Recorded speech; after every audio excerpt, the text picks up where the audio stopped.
ব্যবহার করি। আর সেই মেয়েটার কাছে শুনছি নাকি তার স্বামী এসে তার সাথে আমি যেটা করতাম সেটাই ও ছোঁড়া করবে। তাহলে আমার মন খারাপ হবে না? তুই বল বন্ধু। ওরে গুদমারানি শোন, ভাত ছড়াইলে যেরকম কাজের অভাব হয় না, ঠিক সেই রকম ধারায় টাকা ছড়ালে না ওইরকম ফুটুর বউ লাইন লেগে যাবে সাদা। তুই কি মেয়ে করবি নাকি বল? তোর কাছে টাকা আছে? আমি তো ফ্রিতে পেছিলাম বে বোকাচোদা, টাকা দিতে আরো ভালো লাগে, তুই বল। টাকা যখন দিতে পারবি না লাউড়া, তখন তাহলে হ্যান্ডেল মার, না হলে ফুটু চলে যাওয়া পর্যন্ত অপেক্ষা কর।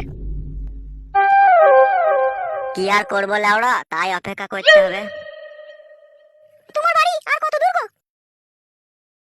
এই তো চলে এসেছি মারা, আর হাফ কিলোমিটার আয়।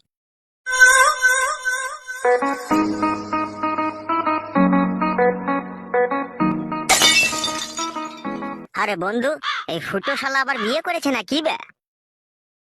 সেরকমই তো মনে হচ্ছে রে, সেগো মারানি। এ ফুটো, এ ফুটো। কে লাউড়া আবার এই সাইটের সময় কিছু ডাকলো?